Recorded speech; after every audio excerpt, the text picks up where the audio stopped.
Hello दोस्तों, मेरी YouTube channel में आपका हार्दिक स्वागत है। मैंने सेमेस्टर 1 बीकॉम स्टूडेंट्स के लिए 3 वीडियो ऑलरेडी बनाए हैं जो आपने देखे होंगे। तो दोस्तों, आप जानते हैं कि आपको हिंदी सब्जेक्ट स्टडी करना है। तो हिंदी विषय में एक कहानी मैंने लास्ट टाइम आपको बता दी थी। तो अब आज मैं दूसरी कहानी बताने जा रहा हूँ जिसका नाम है मेरी माँ। राम प्रसाद बिस्मिल की ये आत्मकथा है मेरी माँ। दोस्तों, ये बहुत बढ़िया कहानी है। आपको इसमें बहुत ही इंटरेस्ट आएगा और आप इसको एक बार बराबर ध्यान से सुन ले और समझ ले तो आप इसको अच्छी तरह समझ पाएंगे। तो आप इसके जवाब बहुत अच्छी तरह परीक्षा में लिख पाएंगे। ये दोस्तों जो कहानी है मेरी माँ, ये राम प्रसाद बिस्मिल ने लिखी है। राम प्रसाद बिस्मिल उत्तर प्रदेश राज्य में जन्मे हुए थे और सिर्फ 40 साल में उनको फांसी दी गई थी स्वतंत्रता के समय में। तो स्वतंत्रता की लड़त के समय में उनको फांसी दी गई थी। काकोरी रेल डकैती कांड के मुख्य अभियुक्त मानकर उन्हें फांसी की सज़ा सुनाई गई थी और उनको फांसी दे गई थी। सिर्फ 40 साल में उनका मृत्यु हुआ और वो शहीद हो गए। तो उन्होंने ये कहानी शहीद होने से 3 दिन पहले जेल में ही लिखी थी, जिसको जो प्रसिद्ध हुई है। बहुत ही दोस्तों बढ़िया ये कहानी है मेरी माँ। लेखक जो है राम प्रसाद बिस्मिल अपनी माँ के बारे में अपने विचार बता रहे हैं। ये आत्मकथा के रूप में है मेरी माँ। तो इसके जो प्रमुख वाक्य है, मतलब कि प्रमुख स्टोरी है, तो वो मैं पढ़ता हूँ। तो वो आप बराबर ध्यान से सुनेंगे तो आपको स्टोरी का पता चल जाएगा। तो लेखक अपनी माँ के बारे में बताते हैं। तो माँ से उनका नाता कैसा था, तो लेखक पहले बताते हैं। लखनऊ कांग्रेस में जाने के लिए मेरी बड़ी इच्छा थी। दादाजी और पिताजी तो विरोध करते थे, किंतु माताजी ने मुझे खर्च देकर भेजा। माताजी ने मुझे खर्च दे ही दिया। तो यहाँ से लेखक अपने माँ के बारे में शुरुआत करते हैं बताना। दादाजी और पिताजी मेरे विवाह के लिए बहुत अनुरोध करते, किंतु माताजी यह कहती कि शिक्षा पा चुकने के बाद ही विवाह करना उचित होगा। तो दोस्तों, ये कहानी के प्रमुख अंश मैं आपके सामने पढ़ता हूँ, जिसके द्वारा आपको ये कहानी पूरी पता चल जाएगी। उसके बाद हम थोड़े आगे बढ़ते हैं। 11 वर्ष की उम्र में माताजी विवाह करके शाहजहाँपुर आई थी। उस समय वह नितांत अशिक्षित एक ग्रामीण कन्या के समान थी। शाहजहाँपुर आने के बाद थोड़े दिनों में दादाजी ने अपनी छोटी बहन को बुला लिया। उन्होंने माताजी को गृह कार्य की शिक्षा दी। मेरे जन्म होने के 5 या 7 वर्ष बाद उन्होंने हिंदी पढ़ना आरंभ किया। माताजी ने पढ़ने का शौक़ उन्हें खुद ही पैदा हुआ था। तो माताजी शिक्षा प्राप्त की थी माताजी ने। लेखक माताजी की शिक्षा के बारे में बताते हैं। तो मोहल्ले की सखी सहेली जो घर पर आया करती थी, उन्हों में जो शिक्षित थी, माताजी उनसे अक्सर बोध करती। परिश्रम के बल से थोड़े दिनों में ही माताजी देवनागरी पुस्तकों का अध्ययन करने लगी। देवनागरी यानी हिंदी। मेरी बहनों की छोटी आयु में माताजी ही शिक्षा दिया करती थी। जब से मैंने आर्य समाज में प्रवेश किया, माताजी से खूब वार्तालाप होता। उस समय की अपेक्षा अब उनके विचार भी कुछ उदार हो गए। यदि मुझे ऐसी माता न मिलती तो मैं भी अति साधारण मनुष्यों की भांति संसार चक्र में फंसकर जीवन निर्वाह करता। तो लेखक को अपनी माता से बहुत ही प्यार है, बहुत ही गौरव है कि मैं भगवान का शुक्रगुजार हूँ कि मुझे ऐसी माता मिली। फिर माताजी का सबसे बड़ा आदेश मेरे लिए यही था कि किसी की प्राण हानि न हो। उनका कहना था कि अपने शत्रु को भी प्राण दंड न देना। इनके आदेश की पूर्ति करने के लिए मुझे मजबूरन दो एक बार अपनी प्रतिज्ञा भंग करनी पड़ी। अब देखो दोस्तों, ये जो पैराग्राफ मैं पढ़ूंगा वो लेखक अपनी माता के बारे में क्या उनके गुण, उनका ऋण माता के प्रति है, उसके बारे में जो बताते हैं वो बहुत ही बेहतरीन है। दोस्तों ध्यान से आप सुनिएगा ये जो मैं पढ़ रहा हूँ स्टोरी का भाग। जन्मदात्री जननी, इस जीवन में तो तुम्हारा ऋण उतारने का प्रयत्न करने का भी अवसर न मिला। इस जन्म में तो क्या, यदि मैं अनेक जन्मों में भी सारे जीवन प्रयत्न करूं तो भी तुम्हारे ऋण नहीं हो सकता। जिस प्रेम तथा दृढ़ता के साथ तुम इस तुच्छ जीवन का सुधार किया है वह अवर्णनीय है। मुझे जीवन की प्रत्येक घटना का स्मरण है कि तुमने जिस प्रकार अपनी देववाणी का उपदेश करके मेरा सुधार किया है। तुम्हारी दया से ही मैं देश सेवा में संलग्न हो सका। मतलब कि लेखक जो देश सेवा में लगे हुए थे वो उनका ऋण भी उनके माता के प्रति है कि माता की आदेश से ही, माता की इच्छा से ही मैं देश सेवा में आ गया था। धार्मिक जीवन में भी तुम्हारे ही प्रोत्साहन ने सहायता दी। जो कुछ शिक्षा मैंने ग्रहण की उसका भी श्रेय तुमको है। जिस मनोहर रूप से तुम मुझे उपदेश करती थी उसका स्मरण कर तुम्हारी मंगलमयी मूर्ति का ध्यान आ जाता है और मेरा मस्तक झुक जाता है। तुम्हें यदि मुझे ताड़ना भी देनी हुई तो बड़े स्नेह से हर बात को समझा दिया।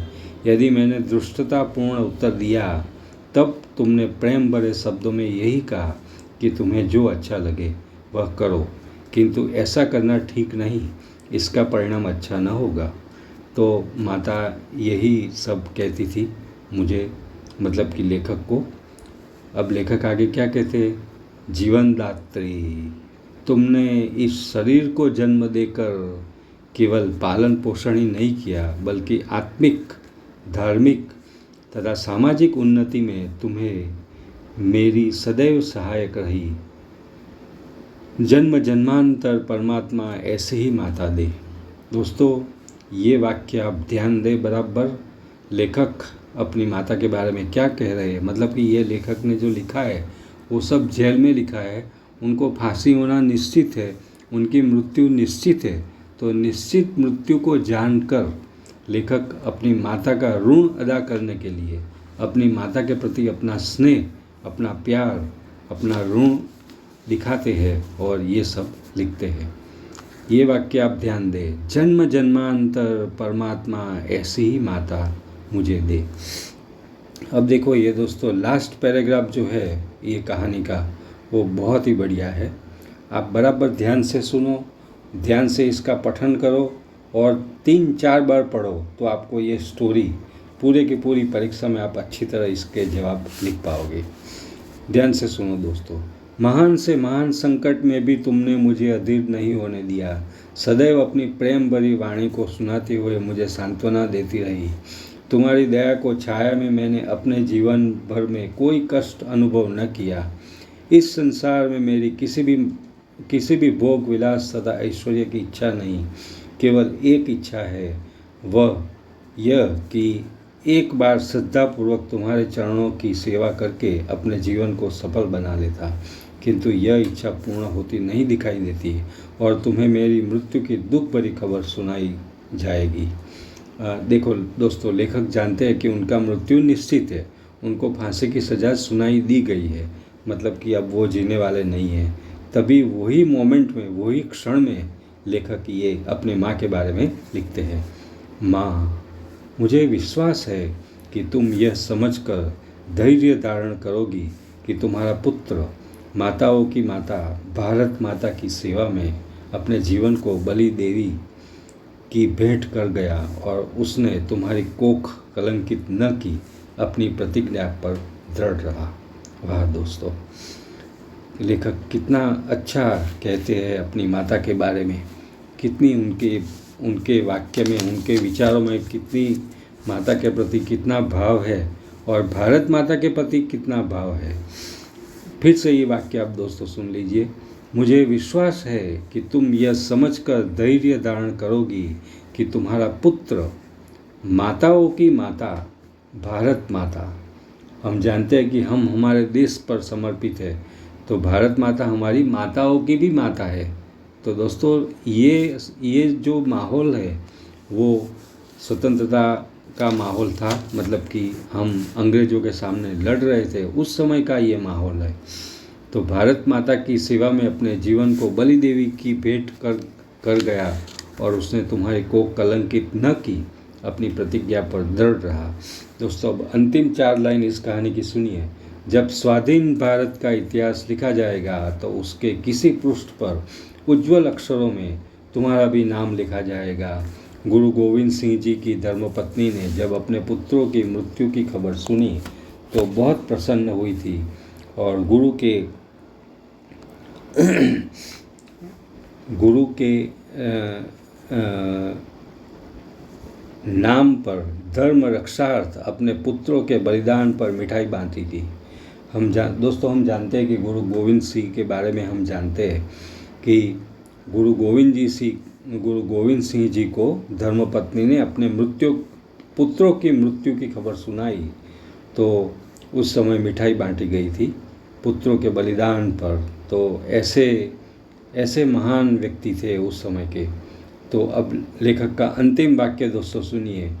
जन्मदात्री, लेखक क्या कहते हैं अपनी माँ के बारे में? जन्मदात्री वर दो कि अंतिम समय भी मेरा हृदय किसी प्रकार विचलित न हो। मतलब कि अब मेरा अंतिम समय नज़दीक आ गया है, मुझे शायद कल ही फांसी दे दी जाएगी। तो मैं जन्मदात्री मेरी माता, मैं आपको प्रार्थना करता हूँ कि मुझे ऐसा वरदान दो, मुझे ऐसी शक्ति दो कि मेरा हृदय किसी प्रकार विचलित न हो और तुम्हारे चरण कमलों को प्रणाम कर मैं परमात्मा का स्मरण करता हुआ शरीर त्याग करूं। तो दोस्तों ये अंतिम वाक्य है। ये जो लेखक है राम प्रसाद बिस्मिल, जिनको फांसी दी गई थी, जो शहीद हुए हमारे देश के लिए, उन्होंने ये शहीद होने से पहले अंतिम वाक्य अपनी माँ के बारे में लिखा। जन्मदात्री वर दो कि अंतिम समय भी मेरा हृदय किसी प्रकार विचलित न हो और तुम्हारे चरण कमलों को प्रणाम कर मैं परमात्मा का स्मरण करता हुआ शरीर त्याग करूं। तो ये अंतिम वाक्य है दोस्तों। तो आपने ये कहानी ध्यान से सुनी। मेरी माँ राम प्रसाद बिस्मिल, जो कि भारत के शहीद है, भारत के सुपुत्र है, जिनको फांसी दी गई थी, उन्होंने अपनी माँ के बारे में अपने विचार, अपने धन्यता बताई है अपनी माँ के बारे में। तो दोस्तों मैं मानता हूँ ये स्टोरी आपको बहुत ही पसंद आई होगी। आप इसको बराबर ध्यान से सुनिए, समझिए और इसको 3-4 बार पढ़िए तो आपको इसके बारे में सब पता चल जाएगा।